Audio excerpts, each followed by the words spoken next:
పశ్చాత్తాపం ఉందంటారు. అంటే గతంలో టీటీడీ చైర్మన్లుగా చేసిన భూమన కరుణాకర్ రెడ్డి గారు కానీ, లేకపోతే ఒక సుబ్బారెడ్డి గారు కానీ, వాళ్ళలో ఎక్కడైనా కనీస పశ్చాత్తాపం లేకపోగా ఇంకా మేమేం చేయలేదు, దానిలో లడ్డు కల్తీ జరగలేదని ఓట్లించే విధానాన్ని ఎలా చూడాలి? ఖచ్చితంగా ఏమీ కల్తీ జరగలేదని తప్పును ఒప్పుకోవట్లేదు వాళ్ళు.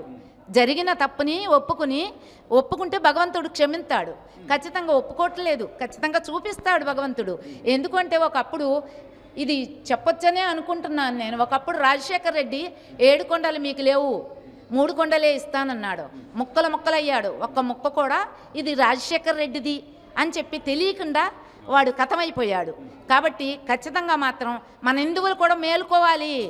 ఒక్కడ కూడా మన హిందువులో ఇది భారతదేశంగా ప్రజ్వరిల్లాలి, హిందూ దేశంగా ప్రజ్వరిల్లాలి.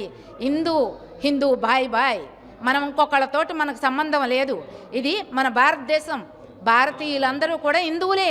భారతదేశంలో పుట్టిన ప్రతి ఒక్కడు హిందువే. మరి అలాంటి భారతదేశం మన ఆంధ్రప్రదేశ్, అందులోనూ సనాతన ధర్మానికి ఆలవాలమైన ఆంధ్రప్రదేశ్కి సంబంధించి మాజీ ముఖ్యమంత్రిగా వ్యక్తిగా ఆయన పనిచేసిన వ్యక్తి ఈ రోజున ఏ కార్యక్రమానికైనా ఒక్కడే వెళ్ళడం, సతీ సమేతంగా చేయాల్సిన కార్యక్రమాలు కూడా ఒక్కడే వెళ్ళి ఆ తీర్థ ప్రసాదాలను అవమానపరచడం ఎంతవరకు సమంజసం? అలాంటప్పుడు ఈ కార్యక్రమాలకి జగన్మోహన్ రెడ్డి అర్హుడే అంటారా?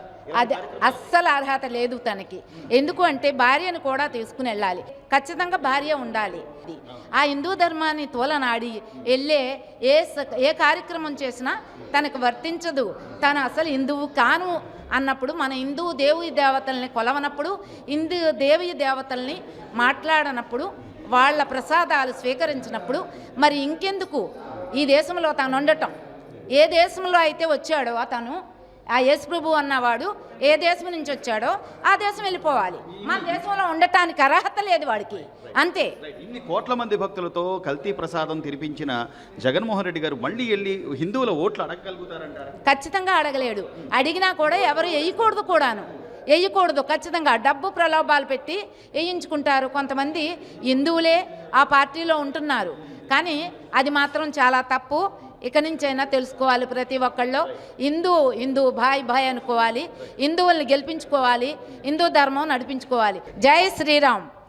ఏడుకొండలవాడ వెంకటరమణ గోవిందా.